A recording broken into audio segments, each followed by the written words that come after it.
والصلاة والسلام على سید الانبیاء والمرسلین والعاقبۃ للمتقین اما بعد فاعوذ باللہ من الشیطان الرجیم بسم اللہ الرحمن الرحیم شہر رمضان الذی انزل فیہ القرآن صدق اللہ مولانا العظیم ان اللہ وملائکتہ یصلون علی النبی یا ایھا الذین آمنوا صلوا علیہ وسلموا تسلیما اللہم صلی علی سیدنا و مولانا محمد وعلی آل سیدنا و مولانا محمد وبارک وسلم وصلی علیہ الصلاۃ والسلام علیک یا سیدی یا رسول اللہ الصلاۃ والسلام علیک یا سیدی یا حبیب اللہ الصلاۃ والسلام علیک یا سیدی یا شفیع المذنبین وعلی آلک واصحابک یا سیدی یا رحمت للعالمین۔ آنکھوں کو نور دل کو سرور ملتا ہے، آنکھوں کو نور دل کو سرور ملتا ہے، قرآن پڑھنے سے رب غفور ملتا ہے۔ حرف حرف ہے اس کا نجات بشر کا ضامن، حرف حرف ہے اس کا نجات بشر کا ضامن، نظام زیست بندگی کا شعور ملتا ہے، قرآن پڑھنے سے رب غفور ملتا ہے۔ اسی کے ذہن میں جلوہ فگن ہو فہم قرآن، اسی کے ذہن میں جلوہ فگن ہو فہم قرآن، جس کی ہر سوچ میں عشق حضور ملتا ہے، قرآن پڑھنے سے رب غفور ملتا ہے۔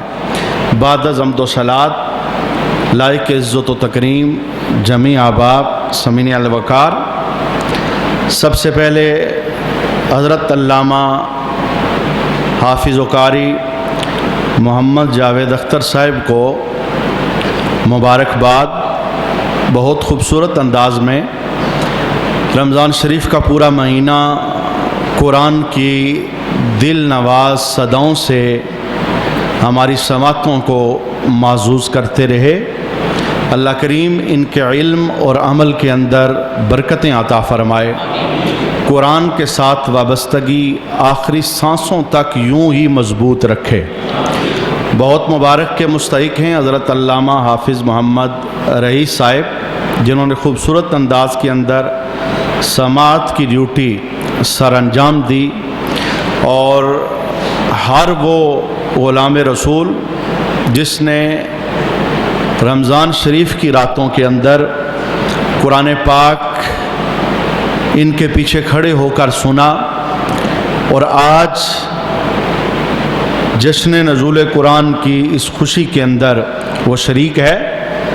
اللہ کریم ہمیں قرآن کی برکات نصیب فرمائے، اور قرآن کا صدقہ اللہ ہماری زندگی کے اندھیرے ختم فرمائے۔ یہ عشرہ بڑی برکتوں کا حامل ہے، خصوصاً جس رات کے اندر اللہ کے گھر میں ہم حاضر ہیں۔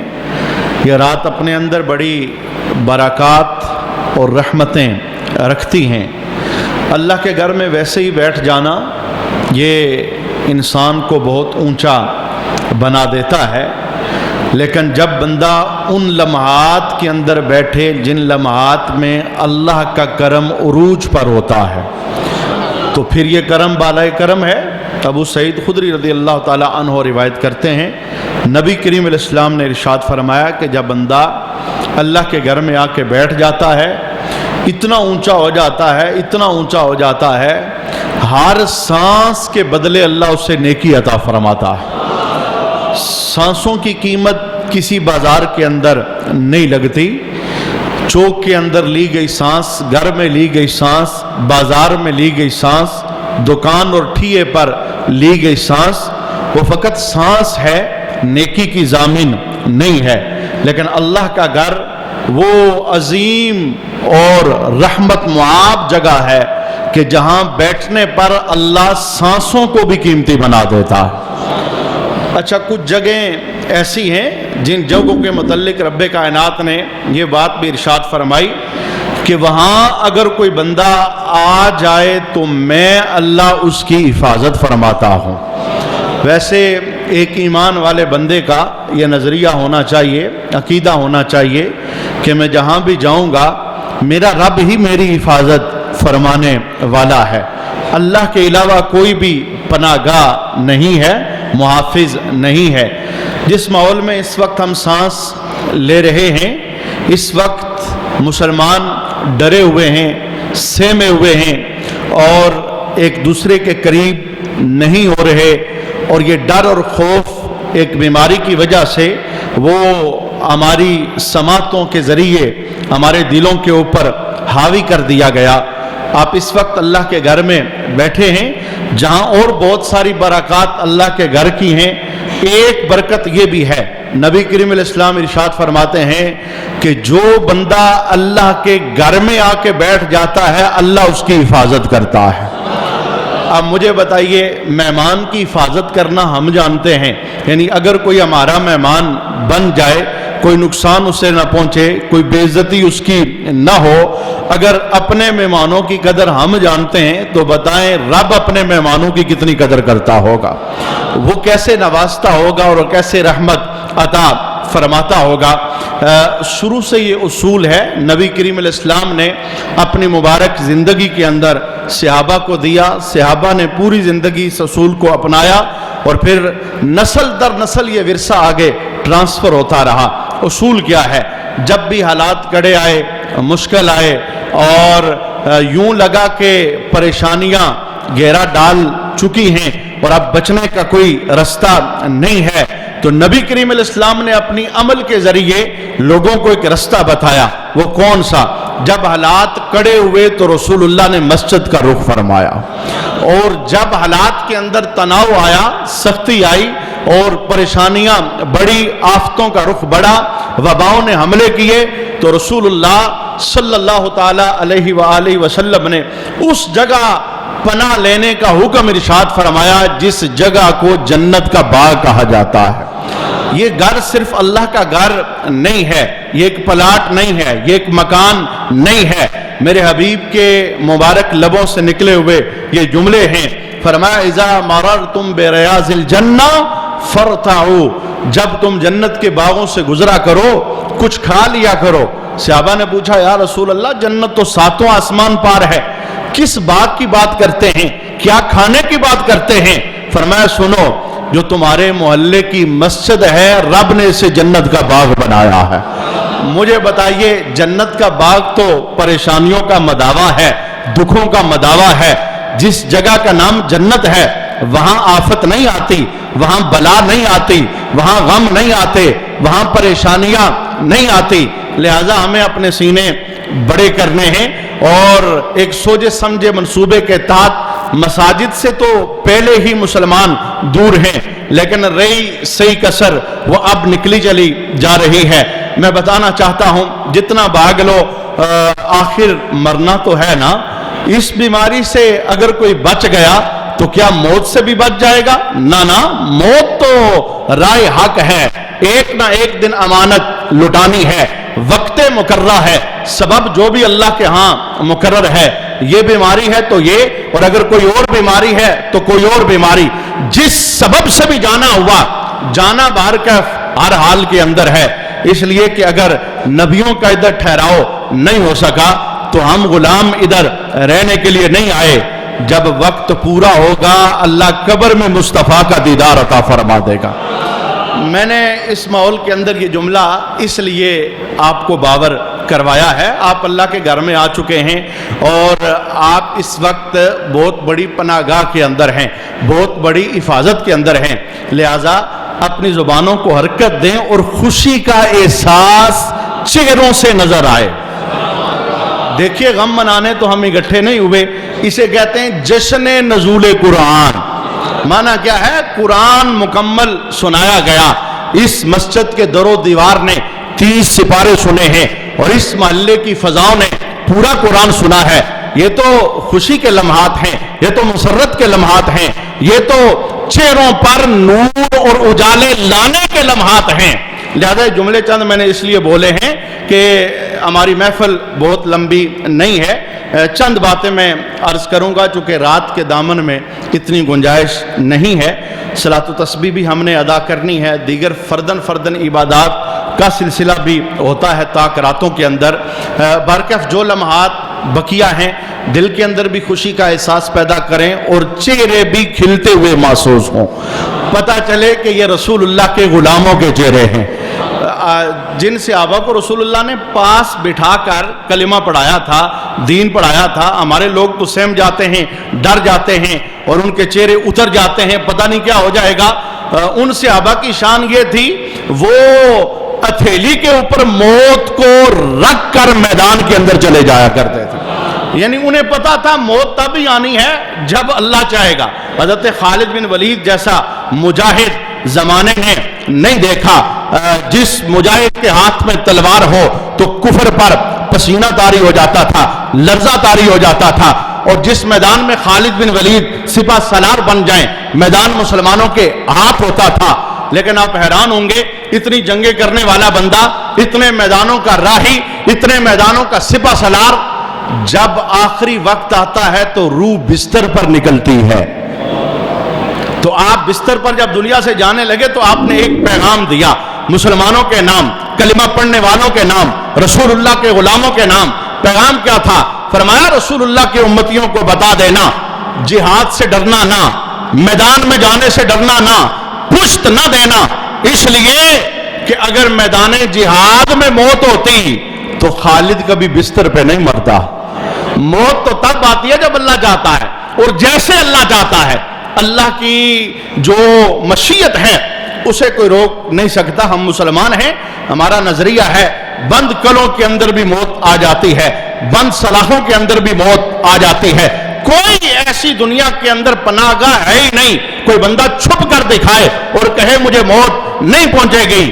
یہی ایک بات تو مسلمان کو دلیر کرتی ہے، اور وہ جہاں جاتا ہے سینہ تان کے جاتا ہے کہ جب وقت مقررہ آ جائے گا میں سینے لگانے کے لیے تیار ہوں، اس لیے کہ میں رسول اللہ کا غلام ہوں، میں نے کلمہ پڑھا ہے، اور میری زندگی ہے وہ زندگی جس زندگی کا آغاز موت کے ذریعے ہوتا ہے۔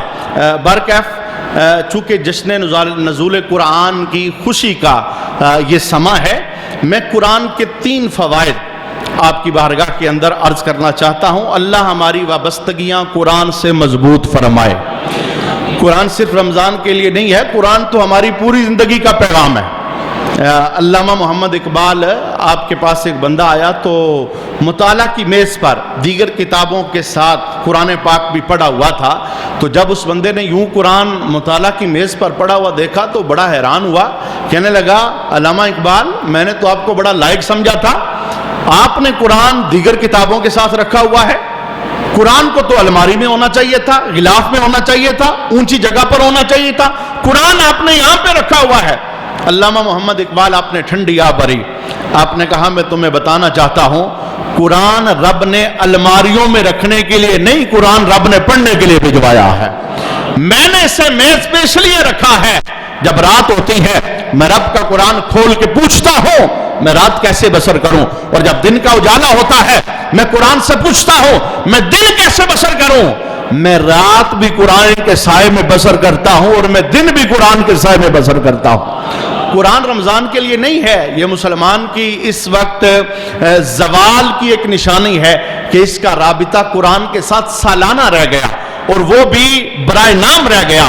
قرآن سالانہ نہیں ہے، قرآن تو یہ یومیہ پیغام ہے ہمارے نام، یہ زندگی کی کہانی ہے، یہ زندگی کے رنگ ہیں جو قرآن کے اندر اللہ رب العالمین نے بیان فرمائے ہیں۔ اللہ قرآن کے ساتھ ہمارے رابطے مضبوط فرمائے اور ہماری نسلوں کو اللہ قرآن کا خادم اور غلام بنائے، یہ نجات کا ضامن ہے۔ آئیے میں قرآن کے 3 فائدے آپ کے سامنے بیان کرتا ہوں۔ قرآن کا پہلا فائدہ دنیا کے اندر، یعنی یہ میں 3 بیان کر رہا ہوں تو یہ بے شمار ہیں، یعنی ایک ایک جگہ کے فوائد دیکھو تو بے شمار ہیں، وقت کے دامن کو دیکھتے ہوئے میں 3 فوائد بیان کر رہا ہوں۔ پہلا فائدہ دنیا کے اندر، دوسرا فائدہ جب ہمارے پیارے ہمیں قبر میں اتار کے واپس آئیں گے قبر کے اندر، اور تیسرا فائدہ برزخ کی زندگی گزارنے کے بعد جب ہم حشر میں اللہ کے دربار میں پیش ہوں گے کتنا بڑا سجن اور کتنا بڑا دوست ہے، ساتھ نہیں چھوڑتا۔ اگر اس کا ساتھ کوئی نبھائے، اگر اس سے وفا کوئی کرے، اگر اس سے کوئی جڑ جائے، اگر اس کا کوئی خادم بن لے، اسے کوئی اپنا رہنما بنا لے، کتنا اچھا دوست ہے، دنیا میں بھی لمحہ لمحہ ساتھ رہتا ہے، اور جب موت آتی ہے سارے ساتھ چھوڑ جاتے ہیں، یہ قبر کے اندر بھی پہنچ جاتا ہے۔ قبر تو قبر ہے، عشر کے دن ماں بیٹے کو دیکھ کر راستہ بدل دے گی، بھائی سے وہ نظریں چراتا پھرے گا، لیکن بزم عشر کے اندر بھی قرآن نے بندے کا ہاتھ پکڑا ہوا ہوگا۔ اچھا آئیے میں دنیا کا فائدہ آپ کو بتاتا ہوں۔ ایک حدیث شریف کے اندر رسالت مآب صلی اللہ علیہ وسلم نے دنیا میں قرآن کے ساتھ تعلق مضبوط کرنے والا بندہ اسے کیا ملتا ہے۔ مسلم شریف کی حدیث ہے، نبی کریم علیہ السلام نے ارشاد فرمایا، مجتمع قوم فی بیت من بیوت اللہ، جب لوگ اللہ کے گھروں میں سے کسی گھر میں جمع ہوتے ہیں، مجمع لگتا ہے، اکٹھے ہوتے ہیں، اور اکٹھے کیوں ہوتے ہیں؟ جیسے آج آپ اکٹھے ہوئے ہیں تو اکٹھے ہونے کا ایک مقصد ہے، وہ مقصد اس حدیث کے اندر موجود ہے۔ وہ کون سا مقصد؟ محبوب کریم علیہ السلام ارشاد فرماتے ہیں، مجمع لگتا ہے لوگوں کا رب کے گھروں میں سے کسی گھر کے اندر، کیوں؟ یتلون کتاب اللہ ویتدارسونہ، وہ اللہ کی کتاب پڑھتے بھی ہیں اور سیکھتے بھی ہیں۔ تلاوت ہوتی ہے، درس ہوتا ہے، عنوان قرآن ہے، قرآن پڑھ رہے ہیں، سیکھ رہے ہیں، کوئی اور مقصد نہیں۔ مجمع لگا ہے، اجتماع لگا ہے، لوگ اکٹھے ہیں دنیا کے اندر۔ وہ مجمع کسی گھر میں لگے تو گھر میں، بازار میں لگے تو بازار میں، دکان پہ لگے تو دکان میں، رب کے گھر میں لگے تو رب کے گھر میں، جہاں مجمع کا عنوان ہو رب کا قرآن۔ عنوان کیا ہو؟ اللہ کا قرآن۔ یتلون کتاب اللہ ویتدارسونہ، تلاوت کرتے ہیں، درس دیتے ہیں۔ اچھا ان کو اللہ 4 فیض عطا فرماتا ہے۔ کتنے فیض؟ 4 فیض۔ سنیے سب سے پہلا فیض کیا ہے؟ میرے محبوب کریم علیہ السلام نے ارشاد فرمایا، الا نزلت الیہم السکینہ، فرمایا جو قرآن کے بزم میں آ کر مجمع کی صورت میں بیٹھ جاتے ہیں، سب سے پہلا فائدہ دنیا میں یہ ہوتا ہے، اللہ ان کے دلوں پر سکون نازل فرماتا ہے۔ مجھے بتاؤ اس وقت لوگ کیا سکون کے لیے مارے نہیں پھر رہے؟ سکون کے لیے کوئی میڈیا کا سہارا لیتا ہے، کوئی فلموں کا سہارا لیتا ہے، کوئی ڈراموں کا سہارا لیتا ہے، کوئی میوزک کا سہارا لیتا ہے، کوئی گولیوں کا سہارا لیتا ہے، کوئی قصوں اور کہانیوں کا سہارا لیتا ہے۔ میرے محبوب کی زبان جنبش میں آتی ہے اور پھول جھڑتے ہیں، فرمایا تم میرے غلام ہو، تمہیں سکون کے لیے کسی دنیاوی سہارے کی ضرورت نہیں، قرآن کے سامنے بیٹھو، اللہ تمہیں سکون عطا فرما دے گا۔ یہ سکون خدائی عطا کا نام ہے، یہ اللہ کی طرف سے عطا کردہ چیز ہے، یہ پیسوں سے ملنے والا سودا نہیں ہے، یہ اللہ رب العالمین کی خاص عطا ہے، اور اس کا طریقہ رسول اللہ بتاتے ہیں، قرآن سے جڑ جاؤ، خاتم بن جاؤ، قرآن کو اپنا رہنما بنا لو۔ اچھا پہلا فیض کیا ہے؟ اللہ سکون عطا فرمائے گا۔ دوسرا فیض میرے محبوب ارشاد فرماتے ہیں، وَغَشِيَتْهُمُ الرَّحْمَةُ، فرمایا جو کوئی قرآن کے مجمع میں آ کر بیٹھ جاتا ہے، رحمت اسے ڈھانپ لیتی ہے۔ یہ کتنی بڑی رحمت کی چھتری ہے، اللہ کا گھر، پہلے ہی رحمتیں ہیں، سانسوں کی قیمت ہے، لیکن جب رب کے گھر کے اندر لگا مجمع، قرآن کے لیے ہو، کتاب اللہ کے لیے ہو، رسول اللہ کے سینے پہ اترے ہوئے کلام کے لیے ہو، فرمایا وہ اتنے پسندیدہ لوگ ہوتے ہیں، اللہ کی رحمت انہیں ڈھانپ لیتی ہے۔ اب دیکھیے آلات کی تنگی کی وجہ سے ہزارہ پریشانیاں لوگوں کے ذہنوں میں ہوتی ہیں، کوئی بیمار ہے، کوئی قرضدار ہے، کوئی گھریلو جھگڑوں کا شکار ہے، کسی کو کیا ٹینشن، کسی کو کیا پریشانی، لیکن جتنی ساری دیر بندہ رب کے گھر میں آتا ہے، کیا پریشانیاں ختم نہیں ہو جاتی؟ سکون اللہ دے دیتا ہے، رحمت اللہ دے دیتا ہے۔ جتنا ٹائم رب کے گھر میں آ جاتا ہے، ٹینشن کا علاج ہو جاتا ہے۔ اچھا یہ دوسری رحمت ہے، وغشیتہم الرحمہ، رحمت پورے مجمع کو ڈھانپ لیتی ہے۔ اچھا میرے محبوب قرآن کا تیسرا فیض بیان فرماتے ہیں، فرمایا جو مجمع اکٹھا ہو قرآن کی خاطر، جن کا عنوان قرآن ہو، جن کا عنوان اللہ کی کتاب ہو، تیسرا فیض میرے محبوب فرماتے ہیں وحفتہم الملائکہ، فرمایا اس پورے مجمع کا اللہ کے فرشتے طواف کرنے لگ جاتے ہیں۔ طواف بیت اللہ کا ہوتا ہے، اور بیت اللہ کا طواف کیوں ہے؟ وہ عظیم ہے، وہ اونچی جگہ ہے، وہ اللہ کا گھر ہے، عظیم جگہ کا طواف ہوتا ہے، لیکن رب کے گھر میں قرآن کی خاطر بیٹھنے والے لوگ یہ کتنے عظیم ہو جاتے ہیں، اللہ فرشتوں کو آسمانوں سے بھجوا دیتا ہے، وحفتہم الملائکہ، فرشتوں جاؤ اس مجمع کا طواف کرو جس مجمع میں میرے سونے کے سینے پہ اترا قرآن کھلا ہوا ہے، جن کا عنوان قرآن ہے، جو قرآن پڑھ رہے ہیں، قرآن پڑھا رہے ہیں، قرآن سیکھ رہے ہیں، قرآن سکھا رہے ہیں۔ اچھا چوتھا فیضان، یہ جب آپ سنیں گے تو آپ کا سینہ باغ باغ ہو جائے گا۔ کتنی قیمت لگتی ہے بندے کی جب بندہ قرآن کے ساتھ جڑتا ہے، جب قرآن کا خادم بن جاتا ہے۔ میرے محبوب کریم علیہ السلام ارشاد فرماتے ہیں وَذَكَرَهُمُ اللَّهُ فِي مَنْ عِنْدَهُ، فرمایا جو مجمع قرآن کی خاطر جمع ہوتا ہے اللہ اس کا ذکر اپنی محفل میں فرشتوں کے سامنے کرتا ہے۔ فلاں بھی آیا ہے، فلاں بھی آیا ہے، نام لے لے کے دیکھو میرا کلام سیکھنے، میری کتاب پڑھنے، میرے محبوب کے سینے پہ اترا ہوا قرآن سیکھنے کے لیے فلاں فلاں بندے جمع ہوئے ہیں، جوان بھی ہیں، بوڑھے بھی ہیں، بچے بھی ہیں، بیمار بھی آئے ہیں، کمزور بھی آئے ہیں۔ میں کہتا ہوں یہ مجمع تو زمین پہ سجدہ ہے، آذری عرش بری پہ لگ رہی ہوتی ہے، اتنا اونچا بندہ ہو جاتا ہے۔ میں نے آپ کے سامنے ایک حدیث میں قرآن کے ساتھ جڑنے کا دنیاوی فائدہ بیان کیا کہ بندہ کتنا اونچا ہو جاتا ہے جب قرآن کے ساتھ جڑتا ہے، قرآن کو اپنا رہب الرہنما بناتا ہے، مجمع قرآن کی خاطر جمع ہوتا ہے۔ یہ میں نے ایک فائدہ بیان کیا۔ آئیے جب بندہ قرآن کے ساتھ جڑتے جڑتے موت کی آغوش میں چلا جاتا ہے، دیکھیے دنیا سے جانا یہ مختلف انداز کے ساتھ ہوتا ہے، کچھ جاتے ہیں تو ناکام ہو کے جاتے ہیں، نامراد ہو کے جاتے ہیں، پیچھے بھی اندھیرا آگے بھی اندھیرا، زندگی بھر اندھیرے میں رہے، اب جب آنکھیں بند ہونے لگی آگے بھی اندھیرا نظر آ رہا ہے۔ اور کچھ ایسے ہیں جو دنیا میں قرآن کے دیے جلاتے رہے، جو دنیا کے اندر قرآن کے ساتھ رابطہ رکھ کر قبر کی منزلوں کی آسانی کا سامان بناتے رہے۔ ایک بزرگ علیہ رحمہ جب ان کا آخری وقت آیا، بیٹی اور بیٹا سرانے کھڑے رو رہے تھے، ہچکیاں لگی تھی اور جسم سے روح نکل رہی تھی، آخری ٹائم ہے، وہ سیدھے بیٹھ گئے اور بیٹھ کے کہنے لگے اے میری بیٹی رونا، اے میرے بیٹے رونا، گھر کے اس کمرے کی طرف دیکھ، اس کونے کے اندر بیٹھ کر میں نے اللہ کا قرآن 30,000 مرتبہ پڑھا ہے۔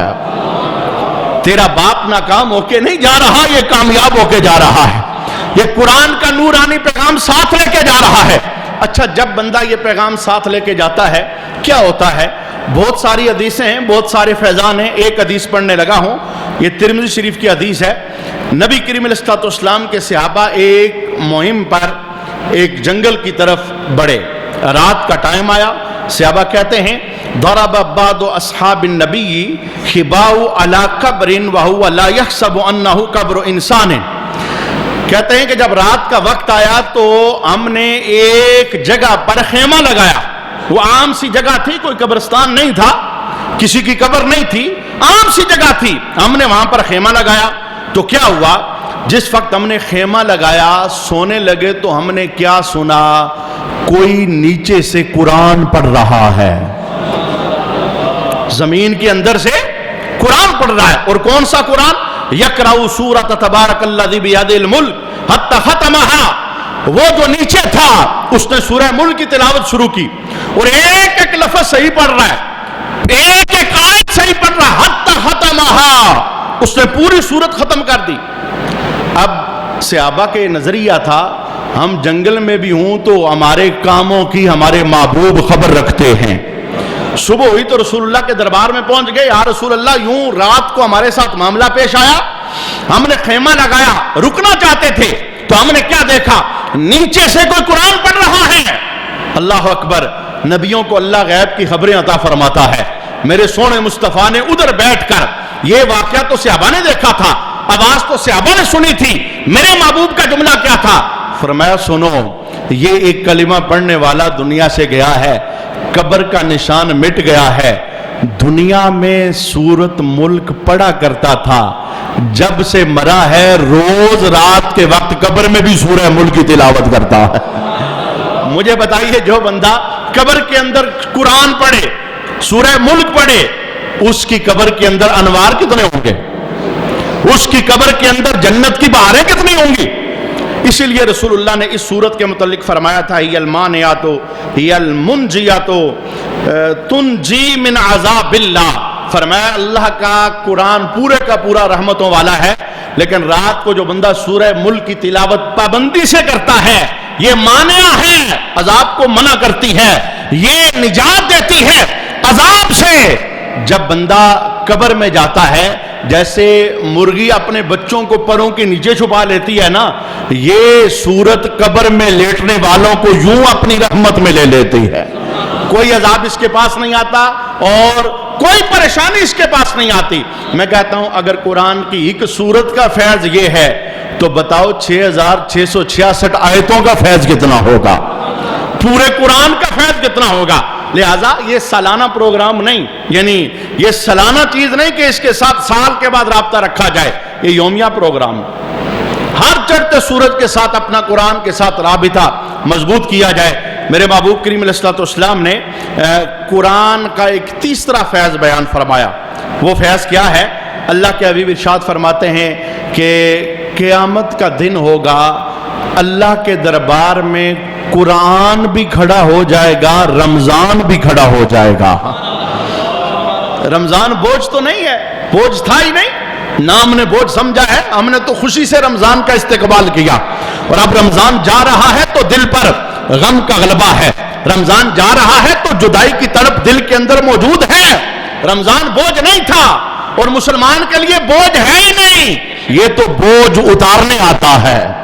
اچھا, قیامت کا دن رسول اللہ فرماتے ہیں بندے اللہ کے دربار میں حاضر ہوں گے, شفاعتیں ہو رہی ہوں گی, شفاعت کبریٰ کے بعد چھوٹی چھوٹی شفاعتوں کے دروازے کھلیں گے تو قرآن مجسم ہو کے آ جائے گا, رمضان مجسم ہو کے آ جائے گا. قرآن کی بولی سنیے, قرآن اللہ کے دربار میں کیا کہے گا, مولا اسے جنت دے دے, یہ مجھے پڑھا کرتا تھا,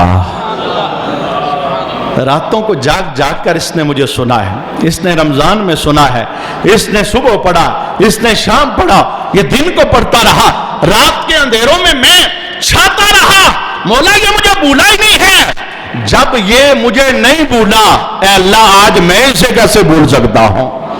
مجسم صورت کے اندر قرآن آئے گا, شفاعت کرے گا.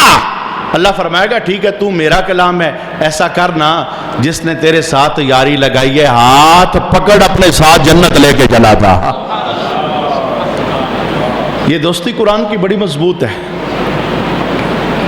اور اگر اس حدیث کا حوالہ میں آپ کے سامنے رکھوں نا, جسے علامہ جلال الدین سیوطی نے نقل فرمایا, جب بندہ فوت ہوتا ہے نا روح نکلتی ہے, بڑا سخت مرحلہ ہے. ہم گزرے جو نہیں, ہم گزرے نہیں اور مرنے والوں نے ہمیں کوئی عبرت نہیں دی. روحیں ہمارے سامنے نکلتی رہی, جنازے ہم نے اٹھائے ہیں, قبریں ہم نے بنائی ہیں, لوگ ہم نے دفن کیے ہیں, مرتے ہوئے ہم نے دیکھا. یہ کل 2 دن پہلے گجرہان میں جو جوان ڈیم کے اندر ڈوب کے مرا, ہاں, اور نہانے سے پہلے اس نے سیلفی اپنی بنائی. اسے کیا پتا تھا یہ سیلفی میری زندگی کی آخری سیلفی ہے, اسے کیا پتا تھا, وہ تو ٹھنڈک لینے گیا تھا, یہ ٹھنڈک اسے قبر میں پہنچا دے گی. یہ کہانی فقط اس کی نہیں ہے, میری آپ کی بھی یہی کہانی. کسی کی موت نے ہمیں ڈرایا نہیں اور کسی کی بنتی قبر نے ہمارے سینے کے اندر کوئی ہلچل پیدا نہیں کی. یہ تو وہ وقت آئے گا تو پتہ چلے گا. اللہ ایمان والی موت عطا فرمائے. لیکن سنو، قرآن کے ساتھ یاری مضبوط ہو تو ملے گا کیا؟ روح جب نکل جاتی ہے نا روح، تو گھر والے دوست احباب پہلا کام کیا کرتے ہیں؟ کپڑے پھاڑ کے اتار دیتے ہیں۔ سب کچھ انسان چھوڑ جاتا ہے ادھر، کار، کوٹھی، بنگلہ، بیلنس، کاروبار، عہدہ، طاقت، زور، غرور، تکبر، قومیت، سب ادھر رہ جاتا ہے۔ اور جناب جب اپنی آنکھوں سے گھر چھوٹتا نظر آتا ہے، بیوی بچے چھوٹتے نظر آتے ہیں، دوست یار چھوٹتے نظر آتے ہیں، اگر آگے بھی کچھ نہ ہو اور یہ بھی سارا ہاتھ سے جا رہا ہو، مجھے بتائیں پھر کتنی بڑی حسرت ہوگی۔ اور اگر آگے کچھ ہو نا، تو حدیث شریف میں کیا ہے، جب جنازہ کسی سالے کا لے کر من جاتے ہیں تو پتہ ہے سالے بولتا ہے، بول کے کیا کہتا ہے؟ اوے مجھے اٹھانے والوں، جلدی جلدی کرو، جنت میرا انتظار کر رہی ہے۔ اسے تو آگے بہت کچھ نظر آ رہا ہوتا ہے، لیکن ہم جب اپنے پیارے کا روح نکل گئی تو وہ پیارا جس نے قرآن کے ساتھ وفا کی، وہ پیارا جو قرآن سے جڑا رہا، ہم نے غسل کے لیے پھٹے پہ رکھا، سارے غسل کروانے کے لیے اکٹھے ہوئے وہ پاس ہیں، تو رسول اللہ کہتے ہیں اس کے پاس کوئی اور بھی ہے۔ کون؟ فرمایا جو اس کا چہرہ ہوتا ہے نا، جس کی طرف تم نے چہرہ کیا ہوا ہے، تو چہرے کے سامنے آ کر قرآن مجسم ہو کر بیٹھ جاتا ہے۔ اے دنیا چھوڑنے والے، گھبرانا نہ، سب چھوڑ کے دیکھ، یاری میرے ساتھ لگائی تھی، تانے دنیا کے تو نے سنے، لوگوں نے کیا کیا تجھے نہ کہا، لیکن میرے ساتھ تیری یاری تھی، آج سب ساتھ چھوڑ دیں گے، اور دیکھنا منزل پر میں نور دوں گا۔ مجسم ہو کے قرآن نظروں کے سامنے بیٹھتا ہے۔ اچھا پھر کیا ہوتا ہے؟ غسل شروع ہو جاتا ہے، ادھر ہم میت کو غسل دے رہے ہیں، ادھر قرآن فوراً رب کائنات کے دربار میں پہنچ جاتا ہے، جا کے کیا کہتا ہے؟ رسول اللہ کہتے ہیں، قرآن کہتا ہے، مولا وہ گیا ہے جس نے میرے ساتھ وفا کی تھی، وہ گیا ہے جس نے میرے ساتھ وفا کی تھی، وابستہ رہا، جڑا رہا، دنیا چھوڑ رہا ہے، اسے اس کے گھر والے غسل دے رہے ہیں۔ اللہ پوچھے گا قرآن پھر تو کیا لینے آیا ہے؟ مولا میں دو چیزیں لینے آیا ہوں، ایک چادر دینا، ایک کفن وہ دیں گے، ایک کفن میں دینا چاہتا ہوں، ایک چادر جنتی چادر، اور دوسرا مولا ایک خوشبو دینا، ایک خوشبو وہ لگائیں گے، ایک خوشبو میں لگانا چاہتا ہوں۔ ایک چادر اور ایک خوشبو لے کر قرآن واپس آ جاتا ہے، ایک کفن ہم لپیٹ رہے ہوتے ہیں اور رحمت والا کفن قرآن بھی دے رہا ہوتا ہے، ایک خوشبو ہم دے رہے ہوتے ہیں اور جو قرآن کا نوکر چوکیدار ہے ایک خوشبو قرآن بھی لگا رہا ہوتا ہے۔ اور پھر کیا ہوتا ہے؟ کہا جب رکھ دیا جاتا ہے نا، میت کے بالکل سامنے قرآن مجسم رہتا ہے، جنازہ اٹھا تو قرآن ساتھ، چارپائی اٹھی تو قرآن ساتھ، جنازہ پڑھنے کے لیے آگے رکھا تو قرآن ساتھ، لوگ قبر میں اتارنے لگے تو قرآن ساتھ، اور جس وقت قبر کے اندر اتار کر سلے رکھ کر چھوٹی چھوٹی جگہ پر بھی مٹیاں لوگ ڈالنے لگے، گارے لگانے لگے، سوراخ بند کرنے لگے، جگری یار بھی قبر کے سرانے سے پلٹنے لگے ہیں مٹی ڈال کر، قرآن سے وفا کی ہے تو قرآن بندے کی قبر میں جلوہ گر ہو جاتا ہے، اور قبر میں جلوہ گر ہو کے کیا کہتا ہے؟ گھبرانا نہیں، تو نے دنیا میں میرا ساتھ دیا ہے، اب عشر تک میں تیرا ساتھ دوں گا۔ یہ نوکری سب سے بڑی نوکری ہے، اور یہ خدمت سب سے بڑی خدمت ہے۔ آؤ قرآن کے خادم بن جائیں، آؤ قرآن کے غلام بن جائیں، آؤ قرآن کے تابعدار بن جائیں، آؤ قرآن کو اپنی زندگی میں اتار لیں، آؤ قرآن کے مطابق زندگیاں بسر کریں، آؤ قرآن اپنی نسلوں تک پہنچا دیں۔ یہ ورثہ ہے رسول اللہ صلی اللہ علیہ وسلم کی طرف سے عطا کیا گیا۔ ہم اللہ کے دربار کے اندر دعا کرتے ہیں، اللہ کریم قرآن کا فیض ہماری زندگیوں کے اندر داخل فرمائے، ہماری نسلوں تک یہ خزانہ اللہ تعالیٰ پہنچائے، اور جیسے زندگی میں اس نے قرآن کے ساتھ رکھا ہے، اللہ موت کے وقت بھی قرآن کا ہمیں ساتھ عطا فرمائے۔ حضرت علامہ قاری جاوید صاحب، حضرت علامہ حافظ محمد رئیس صاحب، اللہ ان کے علم اور عمل میں اضافہ فرمائے، جنہوں نے سنا اللہ تعالیٰ انہیں بھی برکتیں عطا فرمائے۔